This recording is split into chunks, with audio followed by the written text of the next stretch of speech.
하나님 말씀 함께 보겠습니다. 말라기 3장 8절 9절 말씀입니다. 말라기 3장 8절 9절 함께 한 목소리로 읽겠습니다. 사람이 어찌 하나님의 것을 도둑질하겠느냐? 그러나 너희는 나의 것을 도둑질하고도 말하기를 우리가 어떻게 주의 것을 도둑질하였나이까 하는도다. 이는 곧 11조와 봉헌물이라. 너희 곧 온 나라가 나의 것을 도둑질하였으므로 너희가 저주를 받았느니라. 아멘. 잘들 지내셨죠? 못 지내셨어요? 이게 금요기도 때 이렇게 불을 꺼가지고 여러분들이 어떤 표정을 짓고 있는지 여기서 잘 안 보여가지고 이제 좀 그게 좀 맹점이긴 한데 아무튼 여러분들 잘 오셨고요. 오늘 하루도 힘내시고 그리고 애쓰셔서 살아가셨는데 오늘 이 금요기도회 때 하나님께서 여러분의 그 간절한 기도대로 귀한 응답의 역사가 있기를 소망합니다. 오늘 이 시간에는 우리가 말라기서 강의 19번째 시간인데요.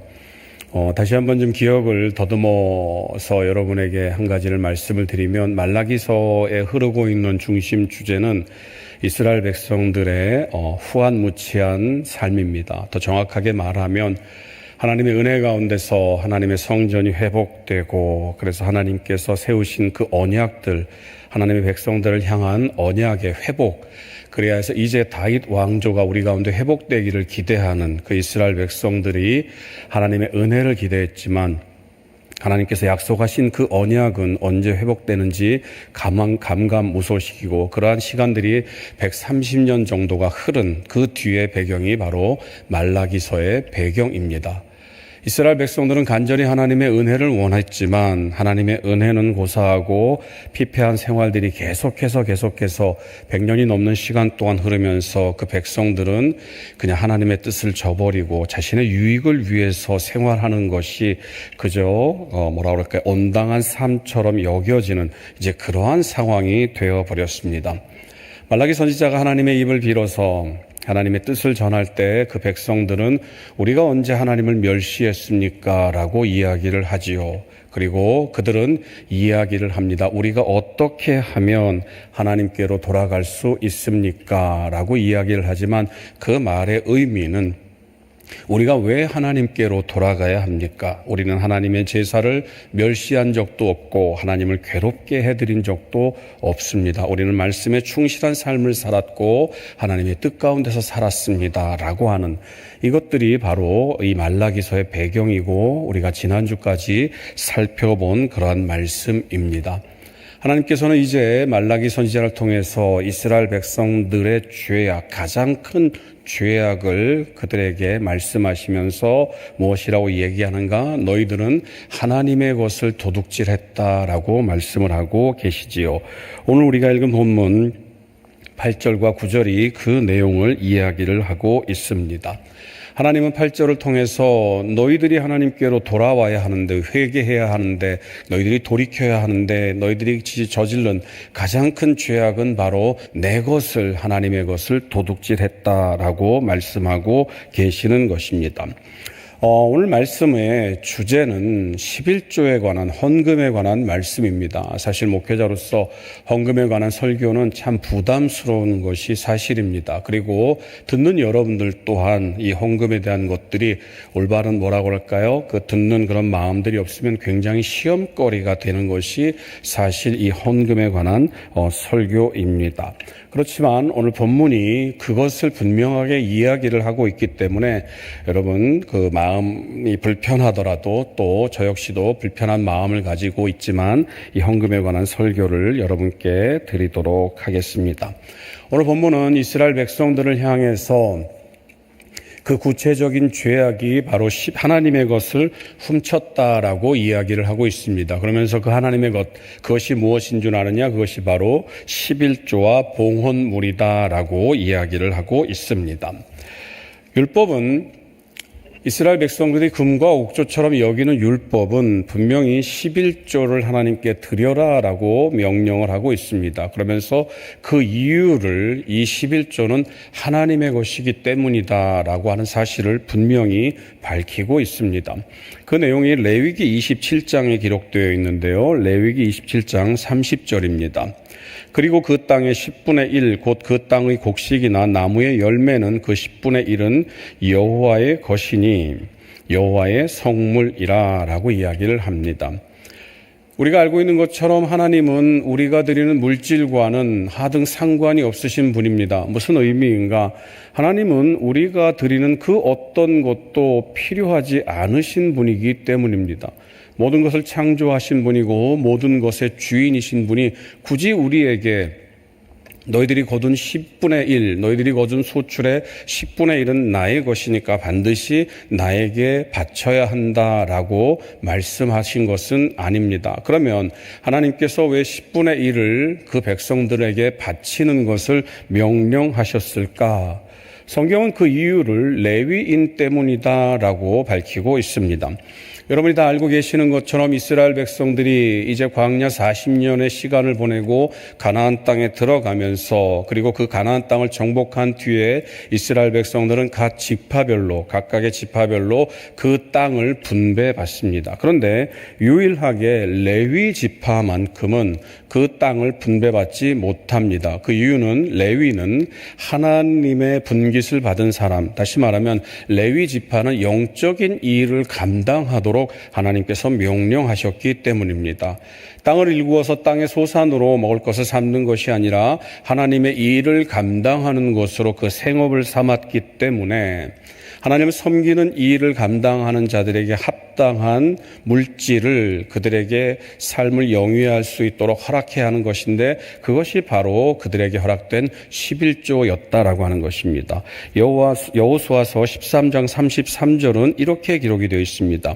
오직 레위 지파에게는 모세가 기업을 주지 아니하였으니 이는 그들에게 말씀하신 것과 같이 이스라엘의 하나님 여호와께서 그들의 기업이 되심이었더라. 방금 말씀드렸던 것처럼 이제 레위 지파는 땅을 기업으로 받지 못했기 때문에 이스라엘 백성들이 하나님께 드리는 그 11조를 통해서 그 생을, 그 삶을, 생계를 유지할 수가 있었습니다. 민수기 18장 21절이 그 내용을 정확하게 기록하고 있는데요. 내가 이스라엘의 11조를 레위 자손에게 기업으로 다 주어서 그들이 하는 일, 곧 회막에서 하는 일을 감나니.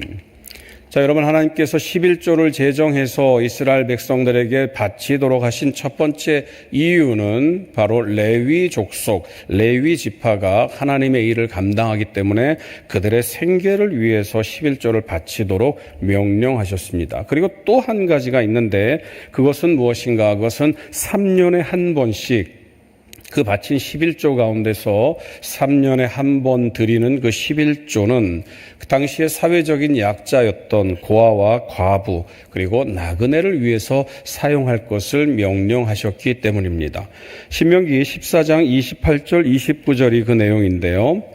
매 3년 끝에 그 해 소산의 10분의 1을 다 내어 내 성읍에 저축하여 너희 중에 분깃이나 기업이 없는 레위인과 내 성 중에 거류하는 객과 및 고아와 과부들이 와서 먹고 배부르게 하라. 그리하면 내 하나님 여호와께서 내 손으로 하는 범사에 내게 복을 주시리라. 이 모든 내용들을 정리해 보면 레위인들을 위해서 그리고 가난한 사람들을 위해서 11조를 바쳐야 한다. 그리고 하나님은 그 하나님의 것으로 그들을 위해서 사용할 것을 이야기를 하고 있습니다. 그런데 방금 읽은 신명기 14장 29절에 보게 되면 그리하면이라고 하면서 하나님께서 한 가지 단서 조항을, 한 가지 결과를 우리에게 들려주고 있는데요. 내 하나님 여호와께서 내 손으로 하는 범사에 내게 복을 주시리라 라고 말씀합니다. 너희들은 11조를 바쳐야 한다. 이것은 하나님의 것이다. 그 하나님의 것으로 레위인을 위해서 쓰도록 하여라. 그리고 그 하나님을 위해서 가난한 사람들을 위해서 쓰도록 하여라. 그렇게 명령을 하신 뒤에 그 다음에 하나님께서 말씀하신 것은 그리하면, 그렇게 행하면 내게 범사에 복을 주시겠다 하나님은 말씀하고 계시는 것입니다. 그러니까 이 11조라고 하는 것은 첫 번째 목적은 레위인과 가난한 사람들을 위한 것으로 사용되도록, 그래서 우리의 것을 하나님께 드려야 한다라고 하는 개념으로 우리가 받아들이기 쉬운데, 방금 말씀드린 신명기 14장 29절의 말씀을 보게 되면 그렇게 하게 되면 너희가 하는 모든 범사에 복을 받게 될 것이다. 하나님께서 복을 주실 것이다 라고 말씀합니다. 그래서 이것을 모두 합해서 한마디로 이야기를 하면 하나님의 것인 11조를 드려라. 그러면 너희가 복을 받게 될 것이다 라고 하는 것입니다. 그러니까 하나님께서 이스라엘을 향해서 11조를 바치라고 율법으로 정해서 그것을 바치도록 명령하신 가장 큰 이유는 그 백성들로 하여금, 하나님의 말씀을 따르는 그 백성들로 하여금 하나님께 복을 받아 누리도록 하기 위함이다라고 하는 것입니다. 그러니까 헌금을 드린다라고 하는 것은 결국 하나님께 복을 받기 위함이다라고 하는 것입니다. 이것이 무슨 하나님께 드림으로, 우리가 흔히 말하는 대로 기브 앤 테이크처럼 내가 하나님께 이만큼을 드렸으니 하나님은 나에게 이만큼을 주셔야지요 라고 하는 그런 의미가 아니라 온전한 11조를 드림으로 말미암아서 하나님께서 함께 하시는 은혜, 하나님께서 인도하시는, 그리고 모든 삶을 주관하시며 복주기 원하시는 하나님의 뜻을 발견하게 된다라고 하는 것입니다. 율법이 이렇게 11조를 강조하고 있기 때문에 율법이 그 사용과 그리고 그 내용들 그리고 그 결과들을 말하고 있기 때문에 우리는 11조를 드려야 한다라고 생각을 합니다. 그리고 그것을 마땅한 것으로 여깁니다. 그런데 문제는 이 율법이라고 하는 것이, 이 11조 규례가 기록된 율법이라고 하는 것이 구약에 기록이 되어 있다라고 하는 것입니다. 우리가 알고 있는 것처럼 예수님께서는 이 땅에 오셔서 율법을 이루셨다, 율법을 완성하셨다라고 말씀하십니다. 그러니까 오늘 이 땅을 살고 있는 우리들은, 신약의 시대, 예수님의 시대를 살고 있는 우리들은 예수님께서 이제 이미 율법의 모든 것을 완성하셨기 때문에 이 11조에 대한 것들을 다시 생각해 보아야 한다라고 하는 그런 의견들이 대두됩니다. 예수님은 그럼 11조에 관해서 무엇을 말씀하셨을까? 신약 성경에는 11조에 관한 구절, 11조를 언급한 말씀은 딱 4번 기록이 되어 있습니다. 그 중에 세 구절은 예수님께서 직접 말씀하신 것이고요. 하나는 히브리서에 기록이 되어 있습니다. 예수님께서는 마태복음 23장 23절, 그리고 누가복음 11장 42절, 그리고 누가복음 18장 12절에서 11조에 관해서 말씀하셨습니다. 그리고 마태복음 23장 23절과 누가복음 18장 12절은 똑같은 내용을 기록해 놓고 있습니다. 그러니까 예수님께서 구체적으로 11조에 관해서 언급하신 것은 딱 2번밖에 없습니다. 마태복음 23장 23절입니다. 너희가 박하와 해항과 근처의 11조를 들이되 율법의 더 중한 바 의와 인과 신은 버렸도다. 누가복음 18장 12절 또한 예수님이 말씀하신 11조에 관한 내용입니다.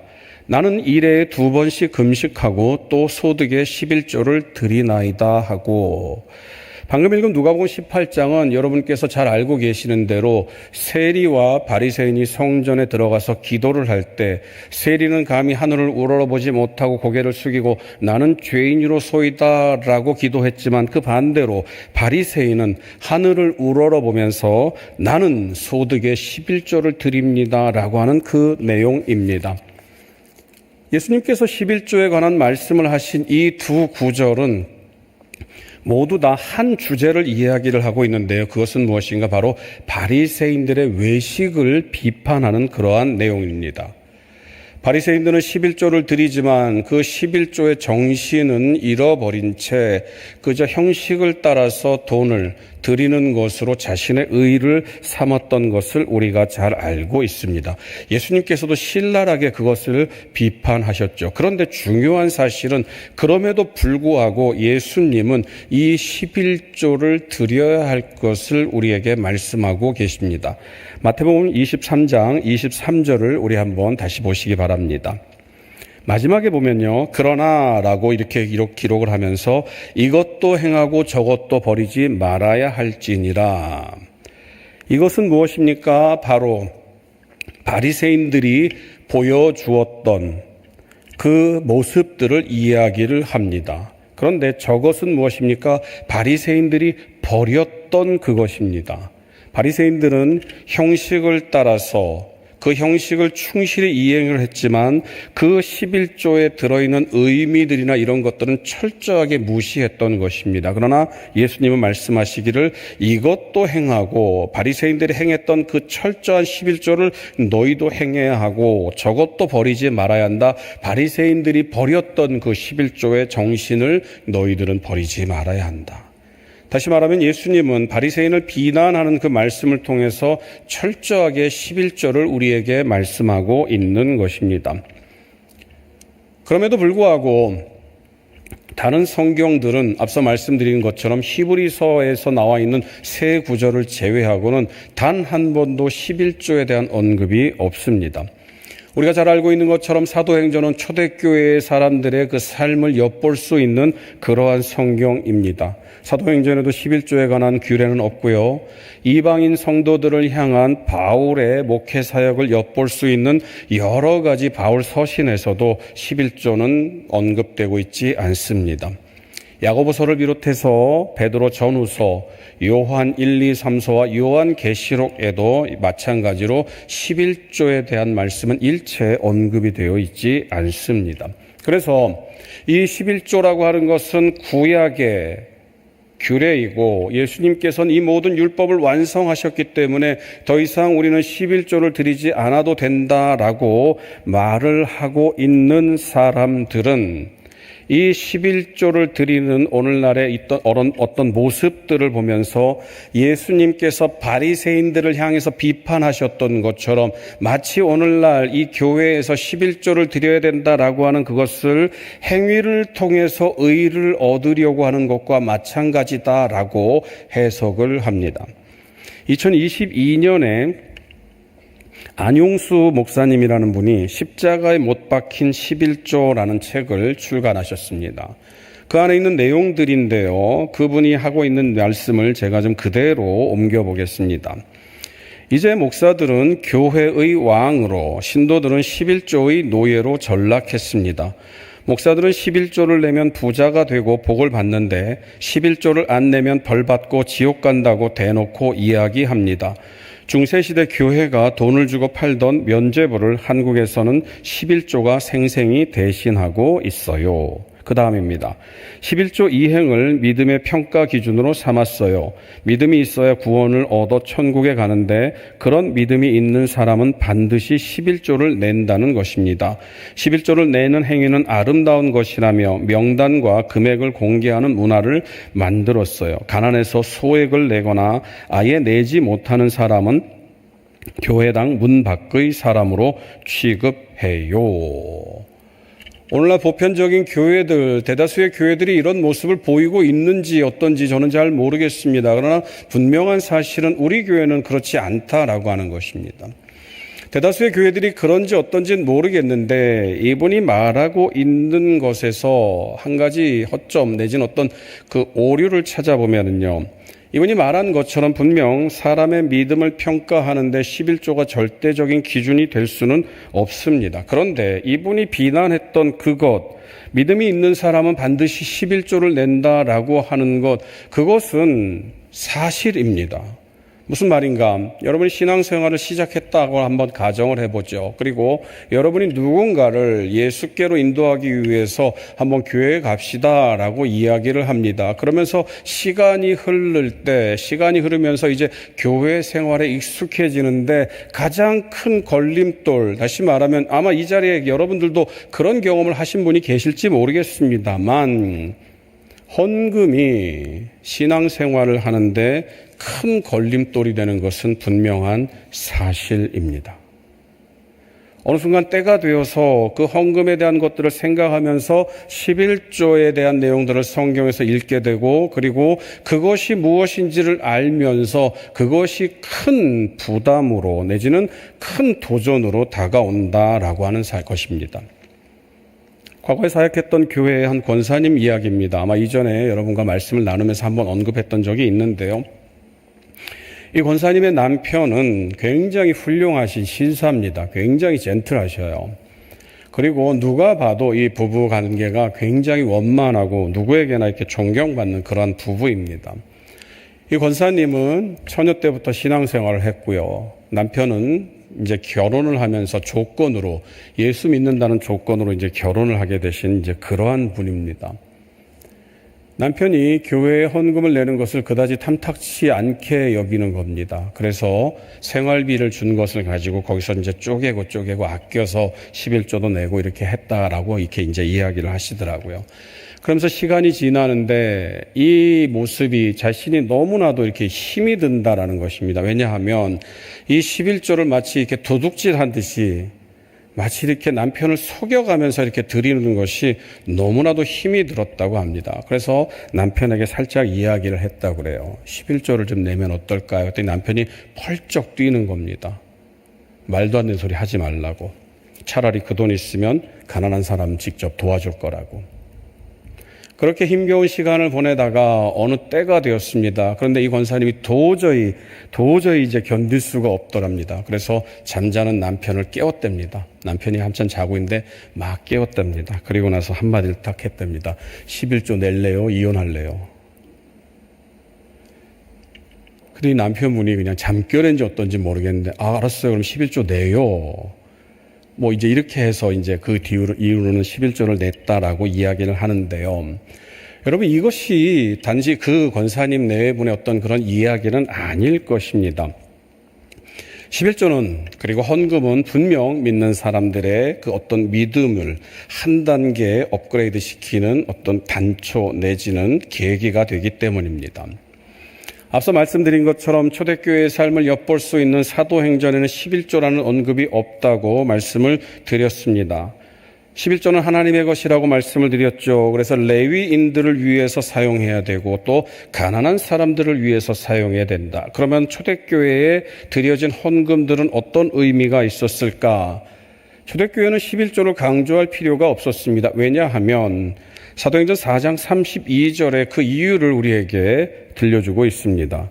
믿는 우리가 한 마음과 한 뜻이 되어 모든 물건을 서로 통용하고 자기 재물을 조금이라도 자기 것이라 하는 이가 하나도 없더라. 사도행전 4장 34절은요. 그렇게 헌금이 드려지니까 그 중에 가난한 사람이 없으니라고 이야기를 합니다. 굳이 11조를 강조해서 이 11조를 내야지만 이 성전에서 이 교회를 위해서 일하고 있는 사도들이 생계를 유지할 수가 있습니다. 그리고 이 교회 안에는 가난한 성도들이 삶을 영위할 수가 있습니다라고 하는 필요가 없었다라고 하는 것입니다. 신약 성경은 11조에 대해서는 철저히 침묵하고 있지만 하나님 앞에 물질을 드리는 헌금의 개념을 담고 있는 연보는 여기저기에서 기록을 하고 있습니다. 고린도전서 16장 3절입니다. 매주 첫날에 너희 각 사람이 수입에 따라 모아두어서 내가 갈 때에 연보를 하지 않게 하라. 너희의 수입에 따라서 연보를 모아두어라 라고 사도 바울은 이야기를 하고 있습니다. 그 연보가 어떻게 되었는가? 고린도후서 8장 2절에 보게 되면요. 환난의 많은 시련 가운데서 그들이 넘치는 기쁨과 극심한 가난이 그들의 풍성한 연보를 넘치도록 하게 하였느니라. 그 연보를 가지고 가난한 성도들을 위해서 사용했던 것을 사도 바울이 이야기하고 있는 것입니다. 로마서에 보면은 좀 더 구체적인 내용을 기록하고 있는데요. 로마서 15장 26절입니다. 이는 마게도냐와 아가야 사람들이 예루살렘 성도 중 가난한 자들을 위하여 기쁘게 얼마를 연보하였음이라. 초대교회에 사용되는 모든 연보, 헌금은 그 교회를 위해서 사용될 뿐만 아니라 자연스럽게 가난한 이들을 위해서 사용되었음을 우리가 보게 됩니다. 그러니 이 초대교회는 굳이 율법을 끌어와서 11조를 강조하지 않아도 당신들이 11조를 내야지만 이 교회를 운영하고 당신들이 11조를 드려야지만 가난한 사람들을 구제할 수 있습니다 라고 하는 말이, 그러한 가르침이 굳이 필요가 없었다라고 하는 것입니다.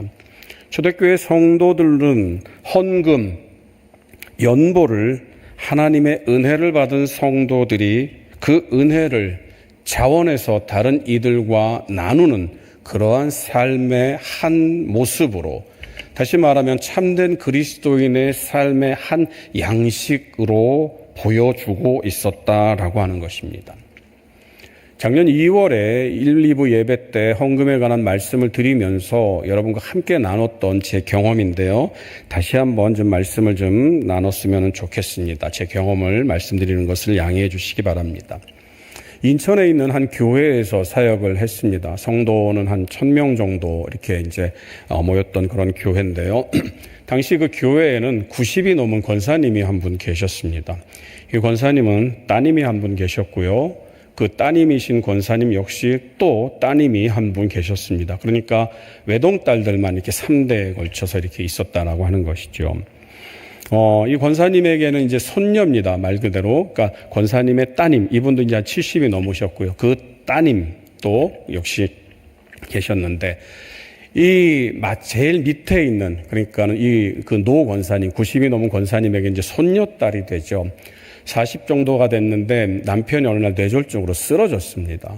뇌졸중으로 쓰러져서 이제 그냥 아무 거동도 못하고 그냥 누워서만 지내야 했습니다. 그러니까 이 부인되는 이 마지막 손녀딸이 일을 해야죠. 그래야지만 이제 먹고 살 수가 있으니까는요. 그러면은 그 아무 거동도 못하는 그 남편을 누가 보느냐? 바로 이제 그 권사님의 따님인 권사님, 그러니까는 장모님이 이제 그 사위를 이제 돌보게 되는 겁니다. 90이 넘은 권사님은 자기 딸이 그 딸, 손녀의 남편을 돌보는 것을 보고 계시는 거예요.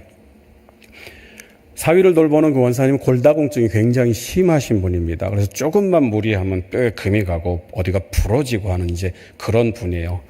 90이 넘은 권사님이 자기 딸이 그렇게 고생하는 것, 그리고 손녀딸이 그렇게 힘겹게 살아가는 것을 그냥 그렇게 보고 계시는 그런 형편입니다. 그런데 아무것도 뭐 도와줄 수 있는 그런 형편이 아니죠. 그 속이 어떨지는 여러분이 한번 짐작해 보시기 바랍니다. 어느 날 이제 그 90이 넘은 권사님 댁에 가서 신방을 이제 했습니다. 예배를 다 드리고 나니까 권사님께서 이제 고구마를 이렇게 내주시는 거예요. 이제 먹으라고.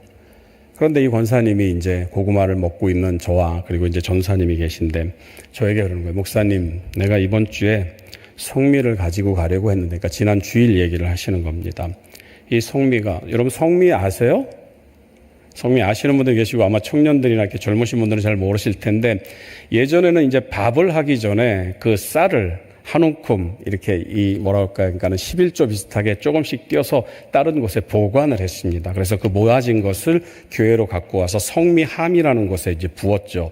그래서 그것을 가지고 이제 교회에서 쓰고 또, 그전에는 이제 그 사역자들이 되게 힘들었으니까 목회자들이 이제 그걸 가지고 가서 이제 밥을 먹고 이제 그렇게 이제 했었더랬습니다.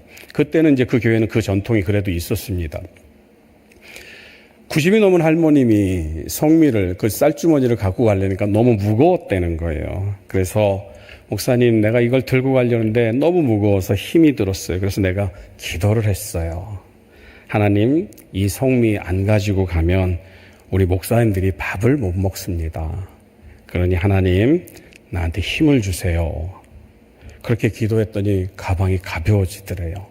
그래서 그 가방을 들고 내가 가서 성미를 드렸어요. 이렇게 이야기를 하는 겁니다. 제가 고구마를 먹다 말고 그 앞에 엎드려서 울었어요.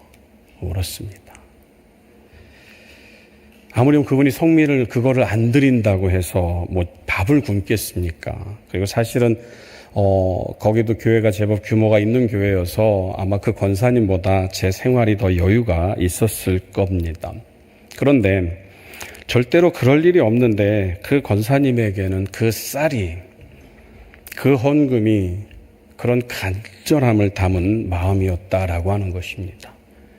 하물며 인간인 저도 그 얘기를 듣는데 그 앞에서 그 마음이 너무나도 제 마음을 막 이렇게 너무나도 이렇게 뭐라고 해야 될까요? 그냥 감격스럽게 했다 그럴까요? 이제 그런 마음 때문에 그냥 절로 막 이렇게 눈물을 쏟게 만들었는데, 하물며 그 고귀한 마음을 보시는 하나님은 어떠하시겠는가라고 하는 것입니다. 11조는요, 여러분, 헌금이라고 하는 것은 단순히 목회자가 자신의 밥그릇을 챙기기 위해서 이미 폐지된 율법을 들고 와서 교인들을 쥐어짜는 그러한 억지가 아닙니다. 11조는요, 헌금은요, 하나님의 은혜를 체험한 성도들이 하나님께 받은 그 은혜를 다른 이들과 나누도록 하시는 하나님의 특별한 배려입니다. 그리고 무엇보다도 이제 다음 시간에 살펴보겠습니다만 11조는요, 저와 여러분들이 하나님 앞에서 우리의 삶을 하나님께 절대적으로 의지한다는 신앙의 표현이다라고 하는 것입니다. 사랑하는 성도 여러분, 11조는 시험의 조건이 아니라 말씀드렸던 것처럼 우리의 신앙을 하나님 앞에 온전히 의존하는, 하나님을 믿고 따르는 그 신앙인지 참된 믿음인지를 구분하는 시금석과 같은 것입니다. 그리고 무엇보다도 하나님께 드리는 그 일들이 결국은 우리로 하여금 하나님의 복을 누리도록 하는 그 약속을 확인하는 방법이 됨을 우리가 기억해야 될 것입니다. 끝으로 사랑하는 성도 여러분, 참된 드림, 진실된 드림을 기쁜 마음으로 실천하게 될 때 우리의 작은 물질이 하나님의 뜻을 이루어가는 그러한 도구가 됨을 절대로 의심하지 마시기 바랍니다. 사랑하는 성도 여러분, 우리가 하나님을 믿는다고 하는 것은 우리의 모든 것을 하나님께로부터 받았음을 고백하는 것입니다. 하나님께서 우리에게 주셨는데 하나님께서 말씀하신 그것을 하나님의 일을 위해서 사용할 때 하나님께서 우리에게 어떤 것을 주실지 우리는 알 수 없습니다. 그러나 분명한 사실은 그것이 우리에게 복을 주기 위한 하나님의 뜻임을 성경이 누누이 얘기하고 있음을 우리는 잊지 말아야 할 것입니다. 사랑하는 성도 여러분, 헌금으로 인하여서 11조로 인하여서 여러분의 마음에 시험이 들면 여러분 그런 것들은 드리지 않으셔도 됩니다. 그러나 여러분의 마음 가운데 하나님께 드림이 하나님의 은혜를 누리는 나의 감사함이다라고 하는 그 마음이 있다고 한다면 그것이 10원이라 할지라도 하나님께 온전히 드리시기 바랍니다. 그러면 여러분의 그 온전한 11조, 그 온전한 작은 물질로 인하여서 하나님의 크신 은혜가 여러분과 그리고 여러분의 모든 삶과 그리고 그 물질이 쓰여지는 곳곳마다 풍성이 넘치게 됨을 믿으시기 바랍니다.